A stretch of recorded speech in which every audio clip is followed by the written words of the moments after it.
Hello friends, welcome back to my channel Gyan Sankalp. तो friends, आज हम 100 क्वेश्चंस करने वाले हैं जो आगामी आप कोई भी एग्ज़ाम दे रहे हो उसके लिए काफ़ी हेल्पफुल है। अगर आपका सब्जेक्ट पॉलिटिकल साइंस है तो ये आपके लिए काफ़ी हेल्पफुल रहने वाला है। आगामी आप कोई भी एग्ज़ाम दे रहे हो, जैसे टीजीटी पीजीटी दे रहे हो या असिस्टेंट प्रोफेसर का दे रहे हो, यूजीसी नेट का एग्ज़ाम दे रहे हो, बिहार स्टेट का दे रहे हो, किसी भी स्टेट का दे रहे हो, अगर आपका सब्जेक्ट पॉलिटिकल साइंस है तो काफ़ी आपको हेल्प करने वाला है। ये काफ़ी अच्छे क्वेश्चंस है। ये यूजीसी नेट के प्रीवियस ईयर के क्वेश्चन हैं जो आपके एग्ज़ाम आपके प्रिपरेशन को बूस्ट करने वाला है। तो फ्रेंड्स, अगर आप पहली बार मेरे चैनल पे आए हो तो प्लीज़ मेरे चैनल को सब्सक्राइब कर लेना और मेरी वीडियो को लाइक करना, अपने फ्रेंड में शेयर भी करना। तो आज का क्लास हम स्टार्ट करते हैं। देखो, क्लास पहला क्वेश्चन है, कौटिल्य की दृष्टि से निम्नलिखित में कौन सा कथन सही नहीं है। कौटिल्य की दृष्टि से कौन सा कथन सही नहीं है? वे राजनीतिक अर्थशास्त्र को एक स्वतंत्र विषय बनाने वाले प्रथम व्यक्ति थे। मतलब ये क्या सत्य नहीं है, ठीक है। बाकी तीन उनके बारे में जो कथन होगा सत्य होगा, एक सत्य नहीं होगा, वही हमें करना है। उन्होंने राजनीति के लिए एक ऐसे सिद्धांत का प्रतिपादन किया जो राज्य व्यवस्था की प्रत्यक्ष व्यवहारिक सरोकारों से संबंधित था। सी है, उन्होंने नीति शास्त्र परंपरा एवं संस्थापक होने का श्रेय दिया जाता है। डी है, पहली बार उन्होंने भारत में एक सुदृढ़ राजनीतिक नियंत्रण की जरूरत पर जोर दिया। तो option C is the right answer. अगला है, निम्नलिखित में से किसने रिपब्लिक इस कारण से एक आदर्श राज्य की तस्वीर नहीं है? रोमांस है, बल्कि प्लेटो कहना चाहते हैं कि शुभ के विचार पर एक वैज्ञानिक आक्रमण की शुरुआत बने। तो ऐसा कौन बोलते थे? ऐसा डनिंग बोलते थे, डनिंग, ठीक है। आगे है, निम्नलिखित में से किसने कहा कि काल के क्रम में राज्य परिवार या व्यक्ति के बाद आता है लेकिन प्रकृति के क्रम में उनसे पहले आता है? तो ये अरस्तु ने बोला है। नेक्स्ट क्वेश्चन, लॉक के लिए निम्नलिखित में कौन सामाजिक संविदा की दृष्टि से सही नहीं है? संविदा एक बार किए जाने वाला अपरिवर्तनीय हो जाती है, ठीक है। कौन सा सही नहीं है? ठीक है, संविदा एक बार किए जाने पर अपरिवर्तनीय हो जाती है। संविदा जिसके प्रति हरेक पीढ़ी को सहमति नहीं देनी चाहिए। संविदा जिसमें प्रत्येक व्यक्ति के कुछ एक अधिकार छोड़ देते हैं जो वे प्रकृति की स्थिति में रखते थे। संविदा प्रकृति के नियम पर विराम नहीं लगाती है। तो बी, संविदा जिसके प्रति हरेक पीढ़ी को सहमति नहीं देनी चाहिए, ठीक है।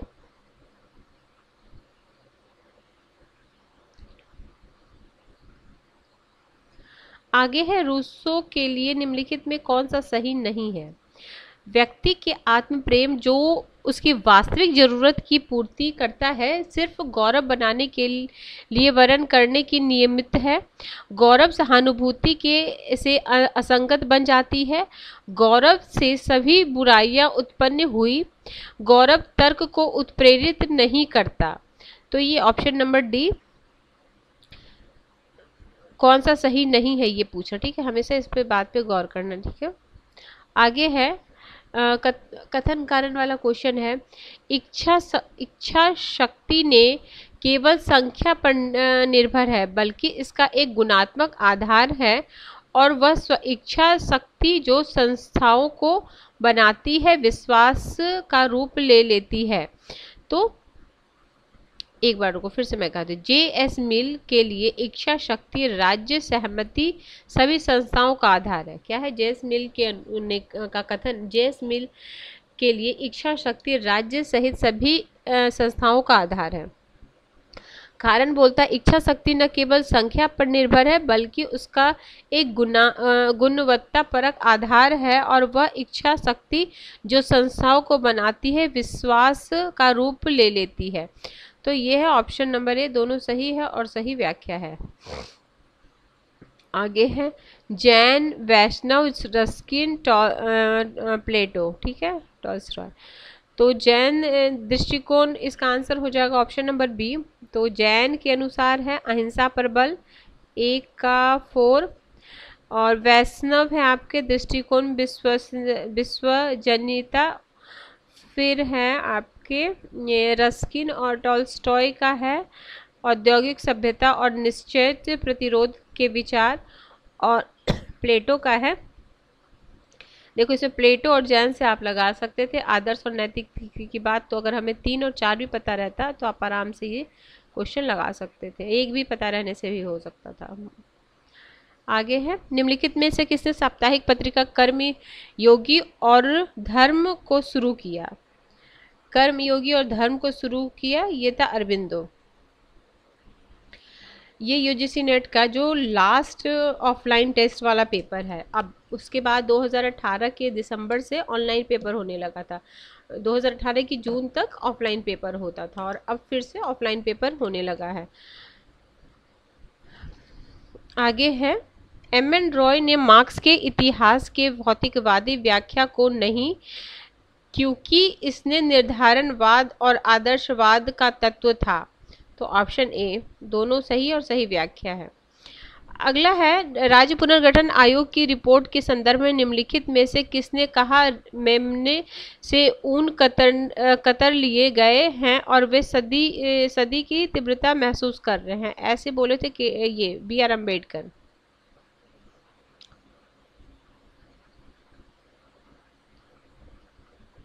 आगे है, निम्नलिखित में से कौन सा कथन सही है? ठीक है, पारंपरिक राजनीतिक सिद्धांत अनुशासन मूलक और मानकीय है। व्यावहारिक राजनीतिक सिद्धांत एक रूपता और नियमितता से जुड़ा हुआ है। उत्तर व्यवहारवाद राजनीतिक सिद्धांत कार्रवाई और संगतता से जुड़ा हुआ है।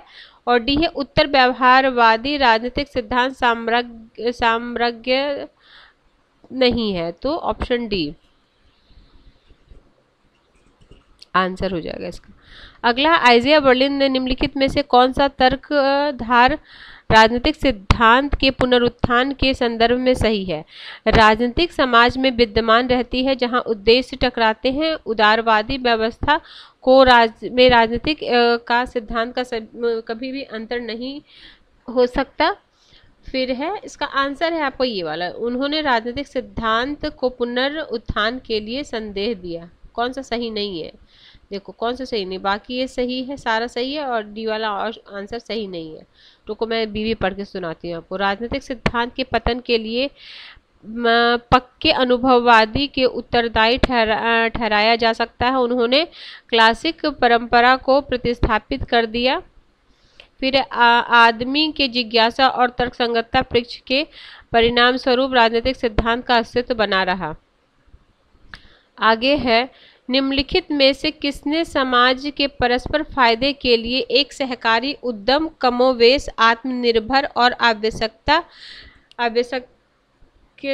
नियमों के द्वारा शासित के रूप में परिकल्पना की? तो किसने की? ये जॉन रॉल्स ने। आगे है, निम्नलिखित में से किसने लेख लिखा the zigzag of politics? तो जिग जैग पॉलिटिक्स ये आपका नॉजिक का है, रॉबर्ट नॉजिक का। The zigzag politics Robert Nozick. अगला, निम्नलिखित में से कौन समुदायवाद के प्रतिपादक नहीं है? समुदायवाद के प्रतिपादक कौन से नहीं है? तो ये फ्रेडरिक हेयक नहीं है, बाकी वॉल्जर है, मैकेंटियर है, माइकल सैंडल है, फ्रेडरिक हेयक नहीं है। ठीक है, फ्रेडरिक हेयक नहीं है। एक बार ये आप पढ़ लेना फ्रेंड्स, अगर क्लियर ना दिखे तो आप रेजोल्यूशन बढ़ा के करना, तो आपको क्लियर दिखेगा पिक्चर। अगला है, लोकतंत्र के लिए राजनीतिक समानता अपेक्षित है। सभी नागरिकों को निर्वाचन में खड़े होने का हक प्राप्त है और चाहे उनकी नस्ल, लिंग, रंग या धर्म कुछ भी हो, सभी नागरिक के पास एक मत अवश्य होनी चाहिए। राजनीतिक समानता का अर्थ एक व्यक्ति एक मत का मान है। तो इसका हो जाएगा सारा सही है, 1 2 3 4। Next question, match the following है। Brian Barry, Susan Moller Okin, Amartya Sen, Tom Campbell. तो इसका हो जाएगा, देखो बियान वेरी का होगा the liberal theory of justice, Susan Moller Okin's का है justice gender and family, Amartya Sen का आइडिया ऑफ जस्टिस, और टॉम कैंपबेल का है जस्टिस, टॉम कैंपबेल का है जस्टिस, अमर्त्य सेन का idea of justice, Susan Moller Okin's का जस्टिस जेंडर एंड फैमिली, और ब्रियान बेरी का है the liberal theory of justice. ठीक है, ये सारे बुक्स काफ़ी इंपॉर्टेंट हैं। अगला क्या है, मार्क्स के अधिशेष मूल्य सिद्धांत के निम्नलिखित में से कौन कौन सी विशेषताएं हैं? यह रिकॉर्डों के सिद्धांतों का विस्तारित रूप है। श्रम शक्ति श्रमिक के मस्तिष्क, मांसपेशी और तंत्रिका के बराबर होती है। प्रत्येक पदार्थ का मूल्य उसमें निहित श्रम की मात्रा के समानुपाती नहीं है। उत्पादन के में जितने श्रम घंटे लगे कामगारों को उसकी संख्या के अनुपात में अवश्य भुगतान किया जाना चाहिए। तो ऑप्शन 1, 2, 4 इसका सही आंसर होगा। 3 को बस एलिमिनेट करना है। ठीक है, अगला है निम्नलिखित में कौन मार्क्सवादी सिद्धांत में लेनिन का योगदान है? तो सर्वहारा के अग्र दल के रूप में पार्टी का सिद्धांत जो क्रांति के पहले और बाद दोनों में जनसाधारण का मार्गदर्शन करता है। बी है पूंजीवादी साम्राज्यवाद का उनका सिद्धांत जिसको उन्होंने पूंजीवाद के मध्यवर्ती चरणों के रूप में माना। दुनिया के पहले सर्वहारा राज्य के पुनर्निर्माण के लिए उनका विचार, क्रांति की रणनीति और दावपेच का उनका सिद्धांत। तो ऑप्शन बी हो जाएगा, इसको एलिमिनेट कर लो। बाकी ये 1, 3 और 4। आगे है निम्नलिखित में से कौन सा विचारधारा की विशेषता नहीं है? एक राजनीतिक आस्था प्रणाली, राजनीतिक विचारों का एक कार्यवाही उन्मुख समुच्चय, एक खास सामाजिक वर्ग और सामाजिक समूह का वैश्विक नजरिया। वे राजनीतिक विचार जो वर्ग या सामाजिक हितों को समष्टि और व्यस्त नहीं करते। Option number D. कौन सा नहीं है? तो ये वाला ऑप्शन डी। निम्नलिखित में से किसने तुलनात्मक राजनीति की परिभाषा दलों, हितों और नेतृत्व संरचना के मुख्य रूप में से संबंधित होने के रूप में किया है? तो ये किए हैं राइसी, मैक्रिडीज और वॉर्ड। Option C. फ्रेंड्स, मुझे आज आपको ज़्यादा क्वेश्चन कराने हैं इसलिए मैं एक्सप्लेन नहीं कर रही हूँ। अगर एक्सप्लेन करूँगी तो काफ़ी वीडियो लंबी हो जाएगी, इसलिए मैं सीधे सीधे क्वेश्चन बता रही हूँ, आंसर बता रही हूँ। The presidential Republic, the presidential Republic के लेखक कौन है? जीन ब्लॉन्डे। द प्रेसिडेंशियल रिपब्लिक के लेखक कौन है? जीन ब्लॉन्डे। अगला है असर्शन रीजन का क्वेश्चन है। तुलनात्मक राजनीति के सिस्टम के सिद्धांत में साम्यता बनाए रखने के लिए आगम संरचना और निर्गम संरचना के मध्य संतुलन को मान्यता दी गई। कारण है सिस्टम के सिद्धांत की आलोचना यथापूर्व स्थिति परक निदर्शन के रूप में की जाती है। तो इसका हो जाएगा बोथ आर सही, बट एक्सप्लेन नहीं कर रहा एक दूसरे को। अगला है ग्रेविल आलमंड का निर्धारित हित समूह को क्रम में व्यवस्थित कीजिए। संस्था, गैर सहयोगी समूह, सहयोगी समूह, अप्रत्याशित समूह।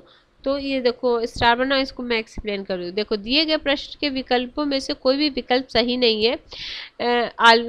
G.A. आलमंड तथा पॉवेल ने अपनी पुस्तक कंपैरेटिव पॉलिटिक्स में दबाव समूह के क्रम 4 श्रेणियों को विभक्त किया है। विधानमंडल से ये राजनीतिक दलों, विधानमंडलों, सेना, नौकरशाही आदि में सक्रिय रहते हैं। समुदायात्मक दबाव समूह, हितों की अभिव्यक्ति के विशेषाकृत संघ जैसे व्यापारिक संगठनों और श्रमिक विद्यार्थी संगठन आदि। गैर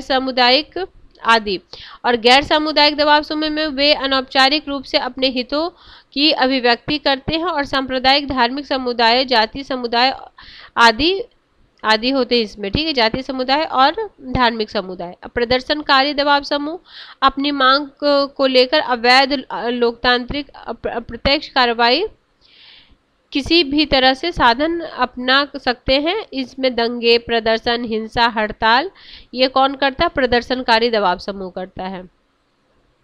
सबसे पहले क्या हो गया आपका समुदाय, ये एक हो गया आपका ये वाला, सबसे पहला हो गया समुदाय आत्मक दबाव समूह, फिर गैर समुदायात्मक दबाव समूह, फिर प्रदर्शनकारी दबाव समूह। ठीक है,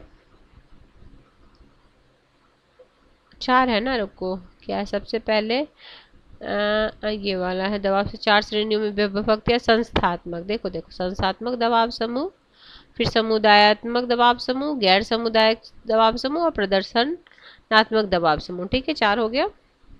संस्था का क्या क्या है, नौकरशाही विधानमंडल में सक्रिय रहते हैं उनको बोलेंगे। समुदाय वाले कौन होंगे, जो हितों की अभिव्यक्ति विशेष रूप से संघ जैसे व्यापारिक संगठनों, श्रमिक संगठनों, विद्यार्थी संगठन आदि के। ठीक है, नेक्स्ट क्वेश्चन। नेक्स्ट क्वेश्चन में बोल रहा है कौन सा युग्म सही सुमेलित नहीं है। ठीक है, चर्चिल चार्चिस्ट आंदोलन, फिलाडेल्फिया, फिर मैफ्लावर और 1832 का सुधार अधिनियम। तो मैफ्लावर समझौता, तो देखो मैफ्लावर समझौता का संबंध संयुक्त राज्य अमेरिका में दास्ता उत्पादन से नहीं है, बल्कि यह उन ब्रिटिश यात्रियों द्वारा स्वशासन के लिए किया गया है जो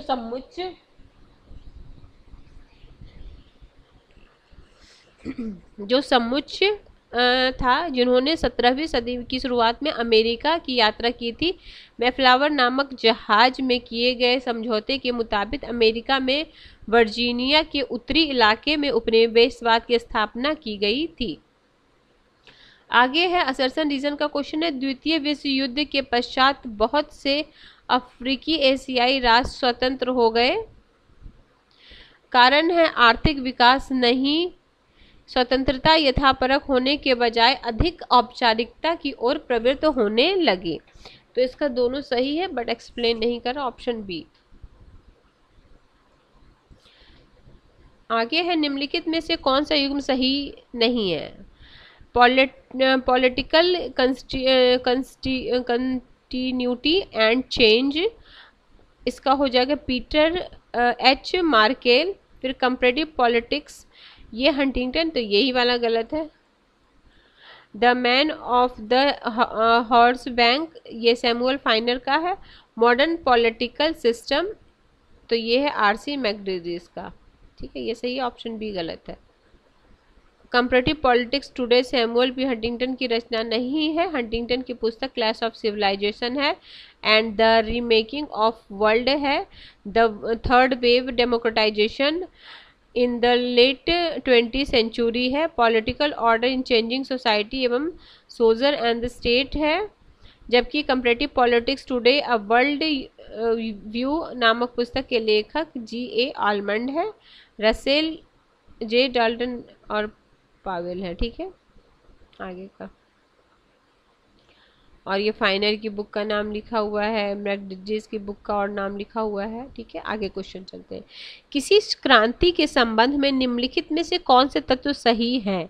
किसी क्रांति के संबंध में, तो संविधान में परिवर्तन हो सकता है, एक शासक द्वारा दूसरे शासक का स्थापित, देखो ये तो कॉमन सेंस से आप लगा सकते हो, तो इसका सारा हो जाएगा। राजनीतिक संस्थाओं में भेद, सामाजिक आर्थिक राजनीतिक परिवर्तन, मौलिक परिवर्तन, तो ऑप्शन डी। सरकार की एकात्मक प्रणाली के बारे में निम्नलिखित में से कौन से कथन सही है। एकात्मक प्रणाली के बारे में, तो यह राष्ट्र एकता और अखंडता की अक्षुण्णता रखने से में सर्वाधिक प्रभावी है। प्रशासनिक सुविधा की दृष्टि से शक्ति स्थानीय इकाइयों को प्रत्यायोजित की जाती है। इसमें एकल विधि निर्माण निकाय होता है।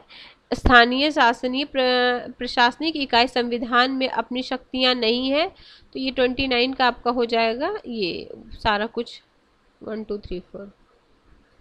अगला है अमेरिकी संविधान के किन संशोधन में विधायी और कार्यकारी कृत्यों की न्यायिक समीक्षा के संबंध में विधि की सम्यक प्रक्रिया का उल्लेख है। तो ये आपका अमेरिका के कौन से संविधान, चौथे संवैधानिक संशोधन में। अगला निम्नलिखित में कौन सा युग्म सुमेलित नहीं है। तो प्रशासनिक विधि फ्रांस, न्यायाधीशों की आजीवन नियुक्ति स्विट्जरलैंड, तो यही गलत है। सीनेट सभा में राज्यों का एक समान प्रतिनिधित्व, ठीक है। विधि का शासन इंग्लैंड में सही है, तो ये वाला गलत है। अगला, निम्नलिखित में से किसने राजनीतिक विकास की व्याख्या प्रशासनिक और विधिक विकास के रूप में की है? तो मैक्स वेबर ने की है, प्रशासनिक और विधिक विकास। अगला है, लोकतांत्रिक प्रणाली में सभी व्यक्तियों को एक समान माना जाता है और यह आम आदमी की सरकार का घोतक है। आम धारणा है कि सरकार ज्यादातर शक्ति अभियानों के नियंत्रण एवं प्रबंधन में कार्य करती है। तो दोनों सही है, बट सही एक्सप्लेन नहीं कर रहा, ऑप्शन बी। 34, मैक्स वेबर ने नौकरशाही के सिद्धांत के बारे में निम्नलिखित में से कौन सा कथन सही है? यह नियम आधारित युक्ति संयुक्त नियंत्रण का लोहे का पिंजरा है। यह युक्ति युक्त विधिक प्राधिकार का महत्वपूर्ण हिस्सा है। नौकरशाही में मेधा के रूप में ज्ञान के माध्यम से प्रभुत्व अभिप्रेरित है।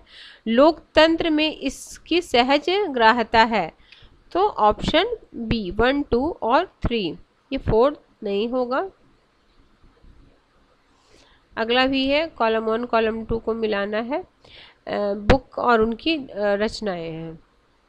तो देखो रॉबर्ट, तो इसका आंसर हो जाएगा ए। रॉबर्ट डहल का है पॉलीआर्की, पार्टिसिपेशन एंड अपोजिशंस। लिपसेट का पॉलिटिकल मैन है। कार्ल सिम का है लीगैलिटी एंड लेजिटिमेसी। और रोजर चार्टर का है पॉलिटिकल रियलिज्म और कंपैरेटिव गवर्नमेंट। ठीक है, option number A is the right answer. Next question, राष्ट्रपति प्रशासनिक प्रणाली में पूर्ण कार्यकाल के लिए अस्थायी शासन व्यवस्था का उपबंध है।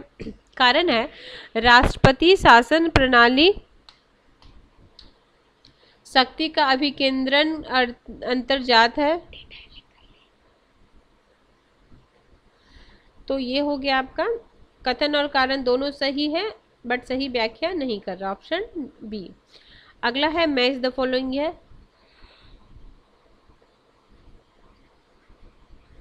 विभिन्न क्रांतियों के बारे में बताया गया है और क्या क्या इसका था। देखो, इस्लामिक क्रांति, रूसी क्रांति, गौरवपूर्ण क्रांति और नैतिक क्रांति। तो इसमें 2 क्रांति तो आप लोग बहुत अच्छे से जानते थे, रूसी क्रांति और गौरवपूर्ण क्रांति। तो इसका आंसर है 1। तो देखो, सबसे पहले ए में सेकंड लगा, इस्लामिक क्रांति है, ईरान में चलाया गया आधुनिकीकरण के विरोध में। रूसी क्रांति हो जाएगा बोल्शेविक पार्टी द्वारा नेतृत्व। गौरवपूर्ण क्रांति हो गया आपका ये इंग्लैंड के संवैधानिक सरकार। और फिर बच गया चार्ल्स द्वितीय की यादृच्छिक शक्ति को परिसीमित करने के लिए अति नैतिक क्रांति किया गया था। देखो, गौरवपूर्ण क्रांति और ये दोनों क्रांति तो पता था। अति नैतिक क्रांति ये हुआ था 1649 में, और ये हुआ था इस्लामिक क्रांति 1979 में। आगे है, आधुनिकीकरण को सामान्य निम्नलिखित में से किसके सादृश्य माना जाता है? पश्चिमीकरण, यूरोपीकरण, राष्ट्र राज्य तंत्र का उदय, फिर औद्योगिकरण। तो इसका हो जाएगा सारा सही है, ऑप्शन डी 1, 2, 3, 4। फिर 39, मीडिया के संबंध में निम्नलिखित कथनों को ध्यान पूर्वक पढ़िए। समकालीन लोकतंत्र में प्रिंट मीडिया की भूमिका हाशिए पर आ गई है। अगला है, इलेक्ट्रॉनिक मीडिया की भूमिका निर्णायक हो गई है। मीडिया सभी राजनीतिक शासन व्यवस्था में तटस्थ और निष्पक्ष रहती है।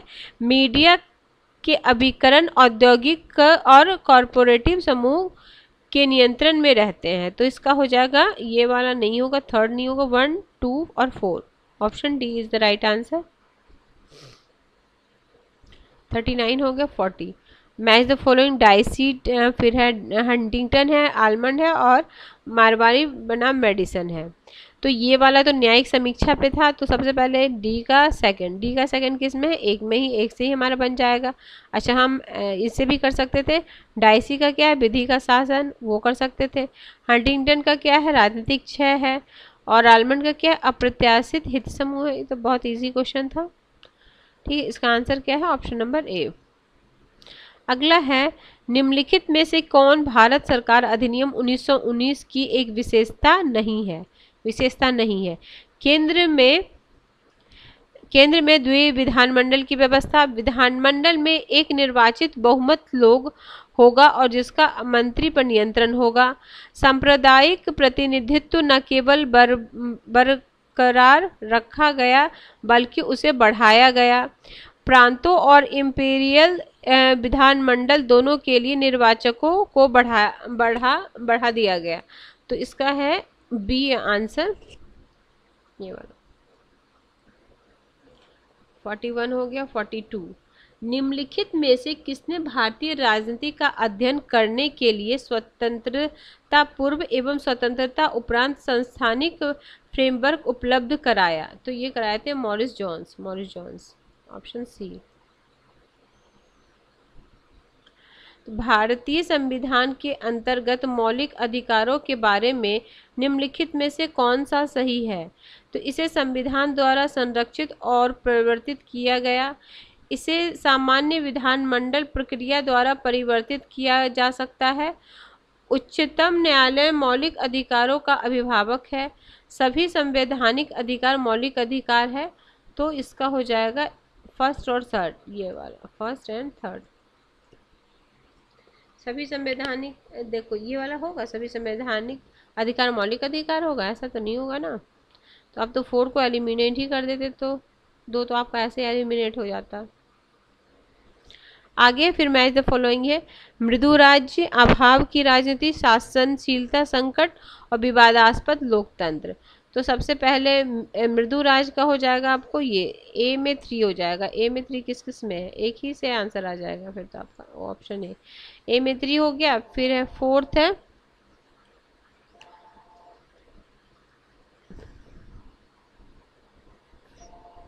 फोर्थ है आपका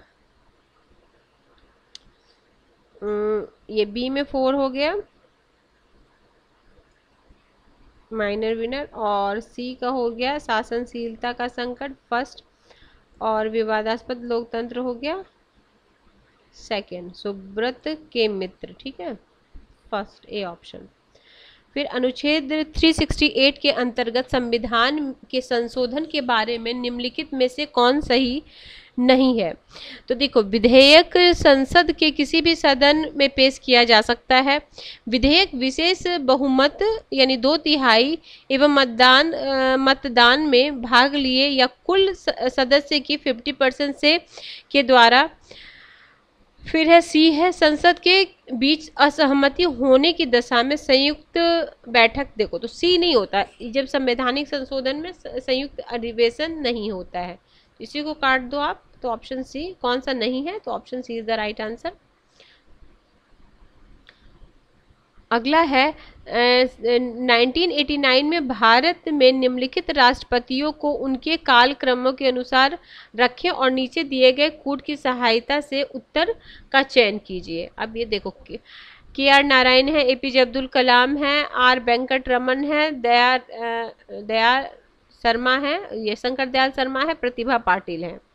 तो ठीक है, तो सबसे पहले हमें नहीं पता, लेकिन एपीजे अब्दुल कलाम और प्रतिभा पाटिल तो पता होगा। तो उसी पे देखो, जो सबसे लास्ट में तो प्रतिभा पाटिल होंगी, उसके बाद उससे पहले होंगे अब्दुल कलाम। अब इसमें देखो कहीं आपको मिल रहा है ऐसा, है ना? तो फिर इसको देखो, प्रतिभा पाटिल को बाद में उसके बाद किया ना, तो option D is the right answer. आसानी से लग गया।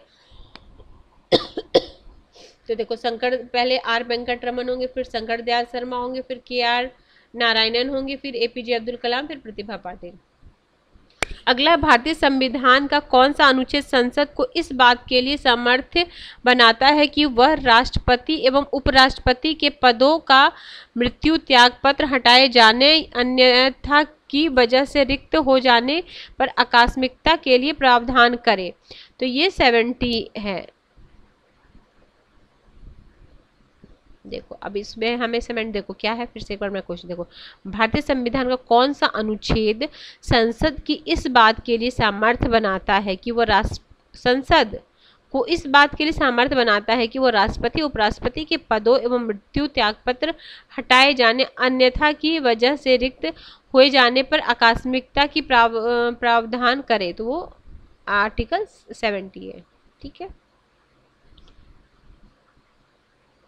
अगला है मार्गरेट थैचर और टोनी ब्लेयर के अंतर्गत यूनाइटेड किंगडम में प्रधानमंत्रियों द्वारा सत्ता का जितना दुरुपयोग किया गया उसकी तुलना में सन 1989 में भारत में मंत्रियों द्वारा सत्ता का अपेक्षाकृत कम दुरुपयोग देखा गया। तो ये जेम्स मैनर बोलते हैं, James manner, option C.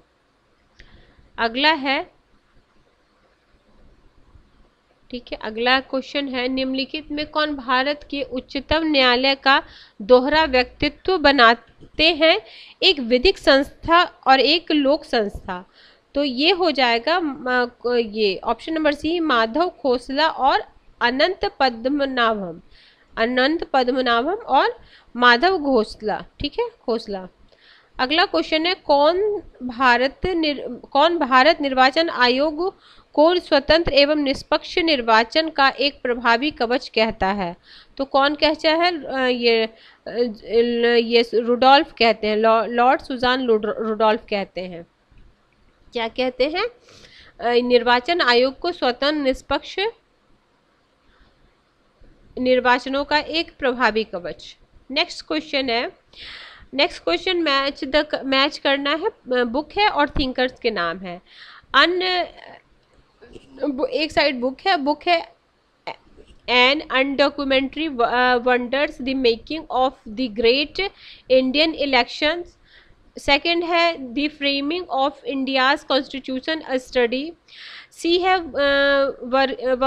Working a democratic constitution the Indian experience.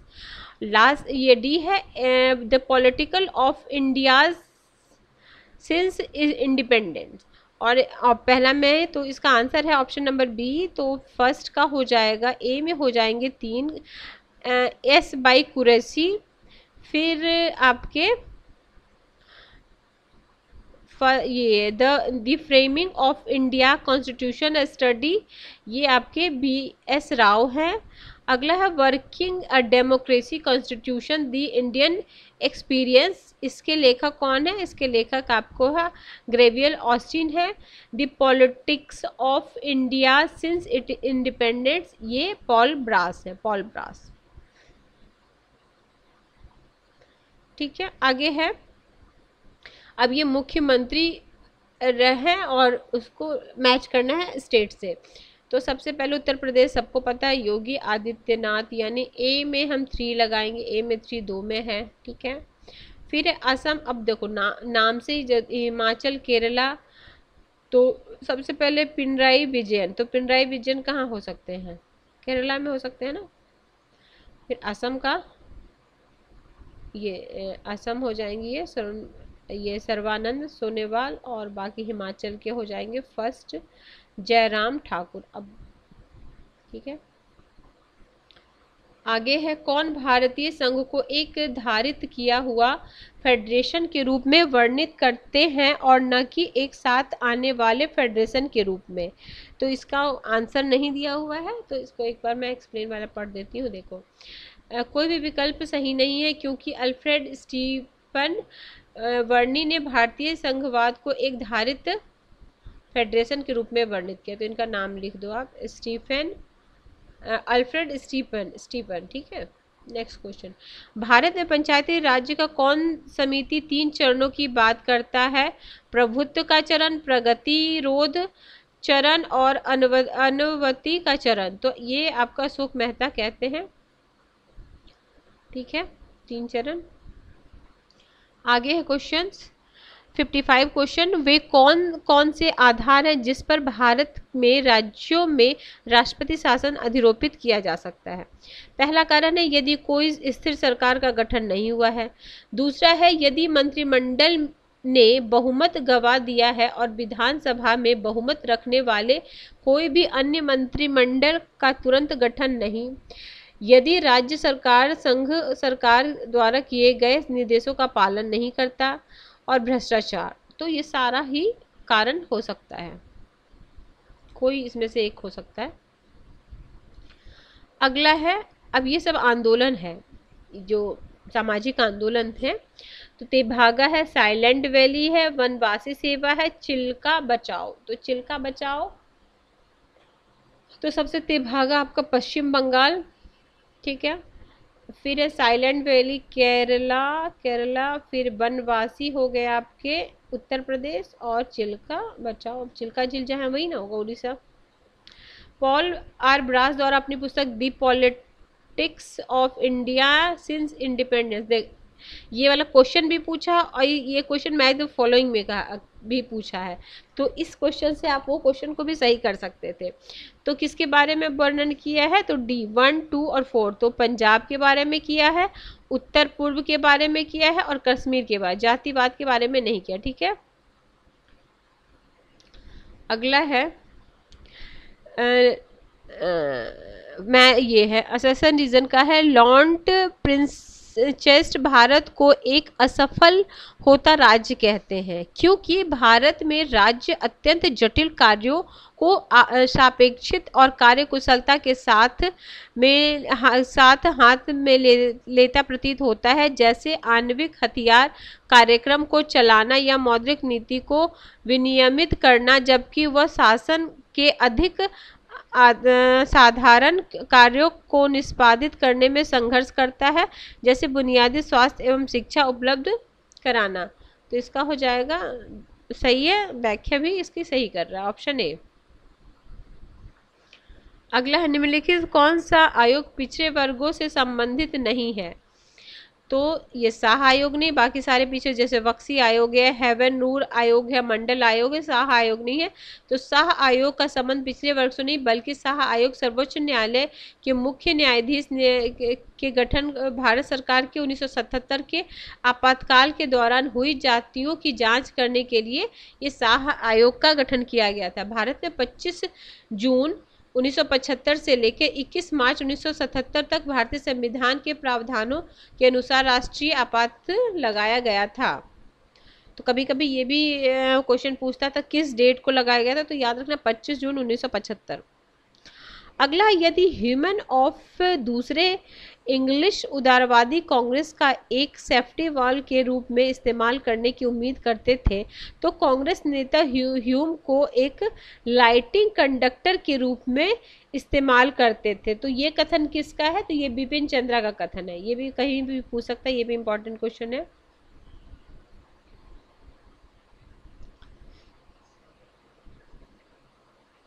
ये वाला क्वेश्चन आपको यूपी पीजीटी में पूछा गया था 2021 में। लाला लाजपत राय के अनुसार भारतीय राष्ट्रीय कांग्रेस लॉर्ड डफरिन के मस्तिष्क की उपज है, ये वाला क्वेश्चन, ये लाला लाजपत राय वाली।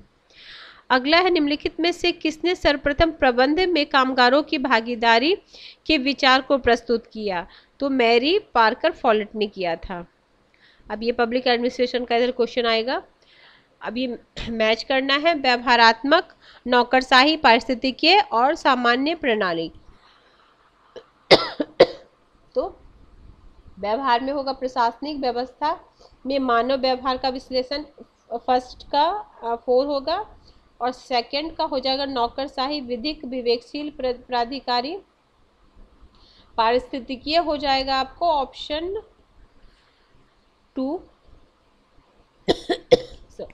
एग्रीगेट ट्रांजिशन ऑफ इंडस्ट्री, रिक्स ने जो दिया है, और फिर है सामान्य प्रणाली, समाज की उप प्रणाली के रूप में प्रशासनिक प्रणाली। तो इसका option A is the right answer. आगे है, निम्नलिखित में कौन सा नव लोक प्रबंध की विशेषता है, तो संविदा देना, प्राधिकार का हस्तांतरण, निष्पादन मूल्यांकन पर ध्यान, प्रबंध पर ध्यान। तो ये सारा कुछ NPM, इसको शॉर्ट फॉर्म में न्यू पब्लिक मैनेजमेंट, ठीक है, NPM। अगला है, निम्नलिखित में किसने क्लासिकल सिद्धांत की समालोचना सुख कर लोकयुक्ति मिथक नारा और आवंडर का, मैंने ये मोस्ट इंपॉर्टेंट हर्बर्ट साइमन ने most important 200 question public administration के करा रखा है। अगर आप नहीं देखे हो तो प्लीज़ प्लेलिस्ट में जाके, और मैंने पब्लिक एडमिनिस्ट्रेशन के थ्योरेटिकल पार्ट को भी ले रखा है, कुछ पार्ट को, तो आप भी उसे देख लेना, और साथ में क्वेश्चन तो काफ़ी इंपॉर्टेंट है, मैंने 200 क्वेश्चन कराया है। निम्नलिखित में से किसने कहा कि प्रशासन के व्यवहार का अध्ययन मनोविश्लेषण के जरिए किया जाना चाहिए, ये अब्राहम मास्लो ने कहा था। अगला है हॉर्थन के प्रयोग किस काल में हुए थे? तो ये 1920 के अंत में, 1920 के अंत में, 1920 के अंत में।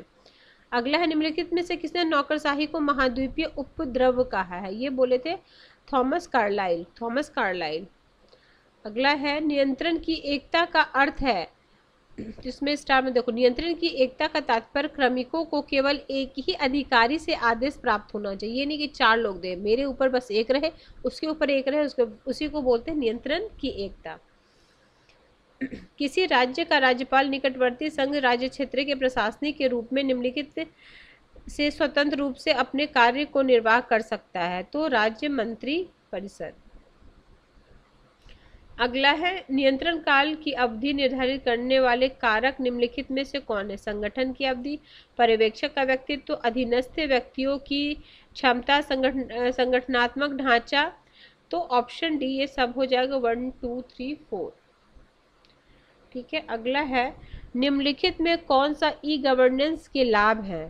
तो यह सरकार को अधिक उत्तरदायी बनाता है, इससे सरकार के कार्य में लोगों की भागीदारी कम होती है, इसमें नौकरशाही की प्रवृत्ति बढ़ती है, इसमें लेन देन के खर्चे में कमी आती है, इसमें सरकार और नागरिक के बीच विश्वास निर्माण में मदद मिलता है। तो 1 4 और 5, 1 4 और 5।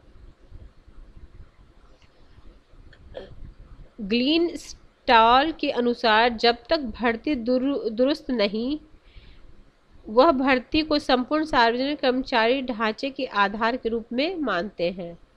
तो इसका आंसर है ऑप्शन बी। दोनों सही है बट सही व्याख्या नहीं कर रहा। अगला क्वेश्चन है क्लासिकल सिद्धांत सार्वभौमिक सिद्धांतों के आधार पर संगठन को प्राधिकार का औपचारिक ढांचा के रूप में देखता है। कारण बोलता क्लासिक सिद्धांत संगठन को चलाने वाली मानव जाति को केवल मशीन के चक्रदंत के रूप में देखता है। तो दोनों सही है बट व्याख्या नहीं है। अगला है मैच करना है नियंत्रण का क्षेत्र, पदक्रम, प्रत्यायोजन, नियंत्रण की एकता। तो पर्यवेक्षक एकमात्र बॉस, उचित माध्यम के द्वारा प्राधिकार का प्रभाव। देखो इसमें आपने 2 क्वेश्चन देखा कि पिछले क्वेश्चन से आपके बन जाते। देखो नियंत्रण की एकता का क्या है? एक ही बॉस, तो हमें डी का सेकंड लगाना है। तो डी का सेकंड 2 में है। ठीक है, चलो अब हमारी बात नहीं बनेगी अभी भी। फिर है नियंत्रण का क्षेत्र, नियंत्रण का क्षेत्र, चलो ये पर्यवेक्षक हो गया ना, इसमें नियंत्रण का क्षेत्र में पर्यवेक्षक हो। पदक्रम, पदक्रम में क्या हो गया? बी में हो जाएगा उचित माध्यम के द्वारा। ठीक है, पदक्रम को उचित माध्यम के द्वारा करना चाहिए। नियंत्रण प्रत्यायोजन, प्रत्यायोजन होगा प्राधिकार का प्रभाव, यानी सी का 4, ऑप्शन बी। देखो नियंत्रण का क्षेत्र, पर्यवेक्षक, पदक्रम, उचित माध्यम के द्वारा, प्रत्यायोजन, प्राधिकार का प्रभाव, नियंत्रण की एकता, एकमात्र बॉस। आगे 73वें 74वें संवैधानिक संशोधन के परिणाम स्वरूप निम्नलिखित में से क्या हुआ था? सरकार की पारदर्शिता, सरकार के उत्तरदायित्व, महिला सशक्तिकरण, जनतंत्र को मजबूत। तो ये सारा कुछ हुआ था।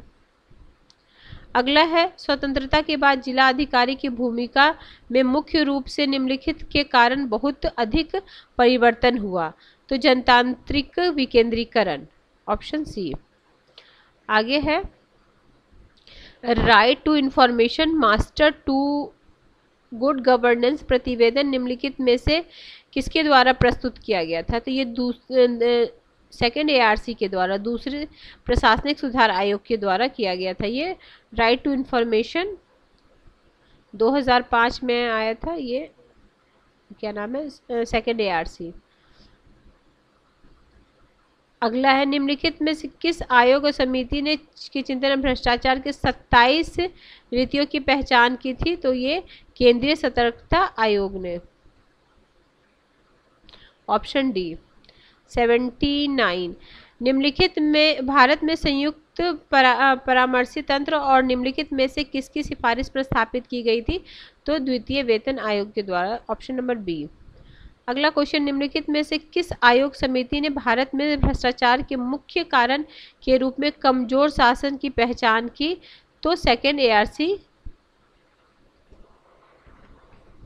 अगला है, निम्नलिखित में से कौन सा राष्ट्र परमाणु शक्ति बनने के क्रम में है? तो सबसे पहले अमेरिका, फिर सोवियत यूनियन, फिर ब्रिटेन, फिर फ्रांस, फिर चाइना। तो ऑप्शन डी। संयुक्त राष्ट्र संघ कौन सा अध्याय विवादों एवं शांतिपूर्ण समाधान से संबंधित है? तो ये संयुक्त राष्ट्र के चार्टर 6 में विवादों का शांतिपूर्ण समाधान का उल्लेख है। मैंने शॉर्ट्स के थ्रू इसके सारे आर्टिकल और जितने भी चैप्टर हैं, इसके जो चार्टर है वहाँ का संविधान को कहते हैं, ठीक है। तो मैंने शॉर्ट्स के थ्रू सारा दे रखा है, आप एक बार ज़रूर चेक करना। जितने भी जो चैप्टर हैं इसके और जितने भी इसके आर्टिकल्स हैं वो सारे मैंने UNO को दे रखा है, तो आप उसको देख लेना, तो आपका क्लियर हो जाएगा। क्योंकि अब ये तो क्वेश्चन रिपीट नहीं करेगा, तो वही अगला कुछ और रिपीट करेगा, कुछ और देगा, तो एक बार आप सारा चैप्टर देख लेना और सारे आर्टिकल्स को।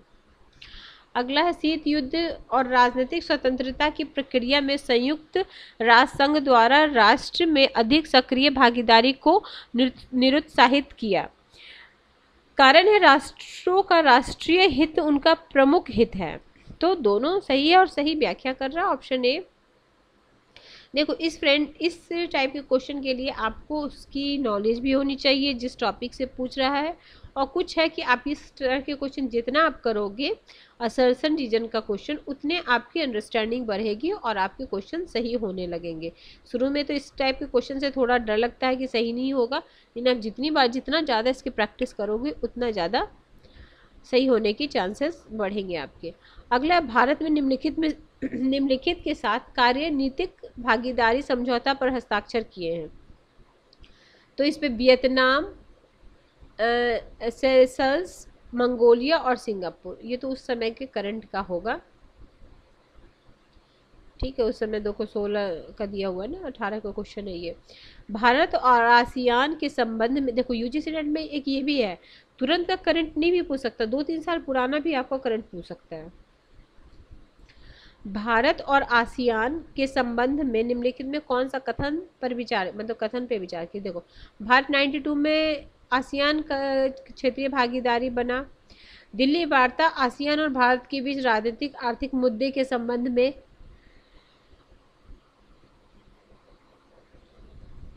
थर्ड है, भारत 1996 में आसियान का वार्ता भागीदार बना। 2000 में आसियान का शिखर सम्मेलन असर में भागीदारी बना। तो इसका ऑप्शन फर्स्ट और थर्ड सही है। ये 92 में वो क्या बना था, क्षेत्रीय भागीदार बना था, और फिर 96 में आसियान में वार्ता भागीदारी बना, ठीक है। अगला क्वेश्चन है हमारा 86 में सार्क के बारे में निम्नलिखित में से कौन सा कथन सही है? पहला, ऑस्ट्रेलिया, अमेरिका, जापान और रूस पर्यवेक्षक है। सेकंड है, सदस्य राष्ट्रों के बीच सामूहिक सुरक्षा का संवर्धन करना और सुदृढ़ करना। तीसरा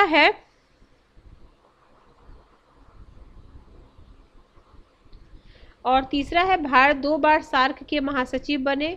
चौथा है, सार्क का दूसरा शिखर सम्मेलन भारत में हुआ, ठीक है। तो इसका थर्ड और फोर्थ सही है कि 2 बार सार्क के महासचिव बने और सार्क का दूसरा शिखर सम्मेलन इंडिया में हुआ,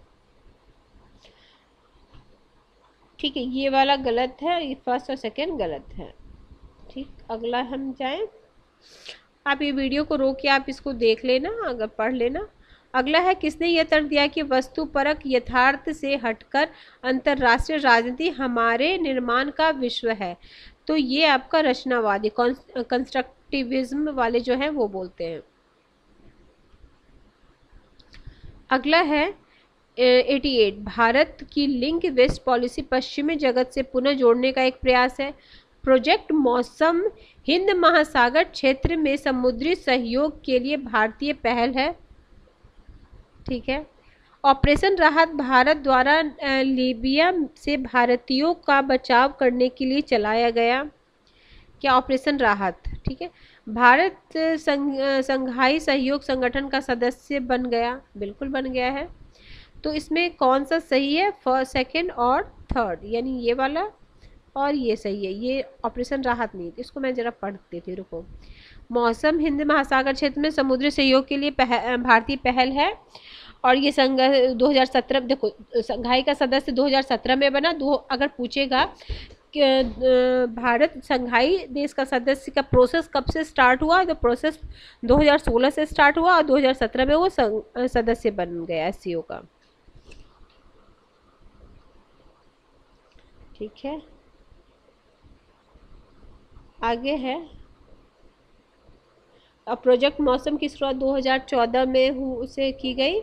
यह प्रोजेक्ट हिंद महासागर देशों में स्थित सांस्कृतिक एवं प्राकृतिक विश्व विरासत स्थलों को जोड़ने के लिए प्लेटफॉर्म तैयार करता है।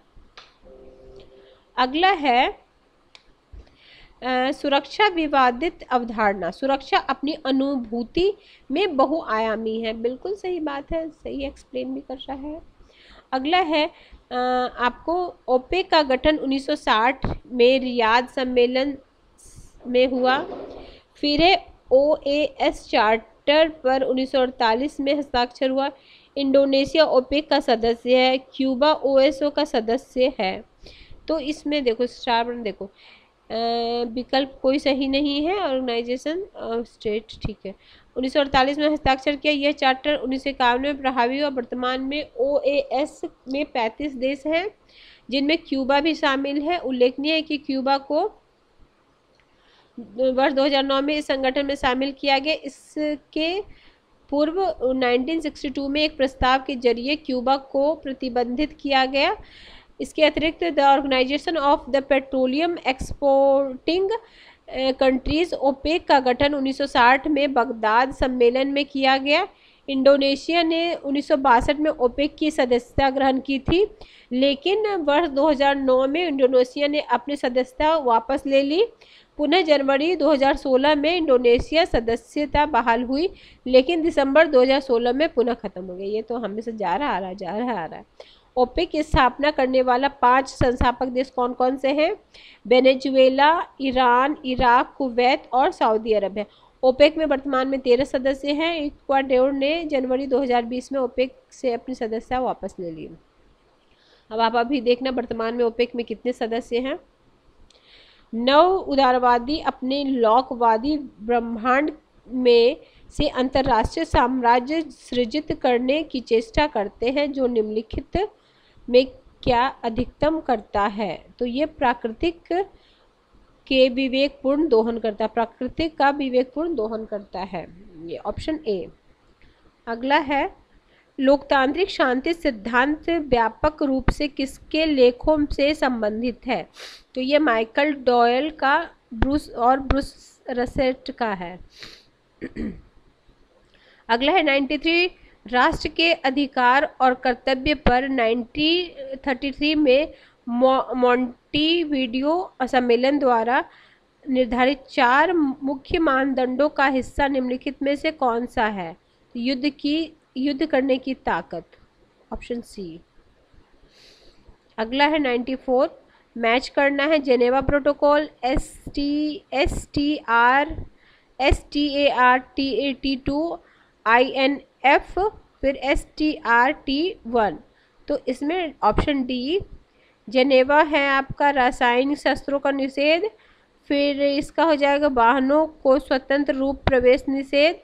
फिर INF है आपका 4 2 वर्गों में भू आधारित मिसाइलों का निषेध। फिर है STRT1 है आपका सामरिक शस्त्रों की कटौती, ऑप्शन 3। ठीक है, अब हो गया 95 हो गया। सामूहिक सुरक्षा स्थिति की रक्षा लक्ष्य करता है। सामूहिक सुरक्षा सांस्थानिक रूपरेखा में कार्य करती है। गल्फ संकट 1990 से 91 विस्तरण सफल प्रयोग और सामूहिक सुरक्षा और शांति संतुलन की नीति सामान्य परिस्थितियों में संगत रहती है। तो ऑप्शन डी इसका सही आंसर है। आगे है आपका विचारधाराओं ने मॉर्गनथाउ वर्गीकरण में क्या सम्मिलित नहीं है? यथार्थवाद स्थिति की विचारधारा, साम्राज्यवाद की विचारधारा, अस्पष्ट विचारधारा आधिपत्य की विचारधारा, तो ऑप्शन डी ये नहीं है। अगला है, निम्नलिखित में कौन सा 5 वैश्विक सर्वसामान्य का हिस्सा नहीं है? तो प्रचंड सागर, हाई सीज, जलवायु व्यवस्था, गहरा सागर तल, उत्तर ध्रुवीय क्षेत्र, तो ऑप्शन डी नहीं है। देखो क्या क्या है, 5 क्षेत्र होते हैं, तो 5 वैश्विक क्षेत्र हैं, वो आप ध्यान कर लो। देखो 5 वैश्विक क्षेत्र है, देखो कौन कौन सा है। प्रचंड सागर यानी हाई सीज है, और फिर डीप सी मतलब गहरा वायुमंडल है तीसरा, फिर आर्कटिक है चौथा, और बाह्य अंतरिक्ष है।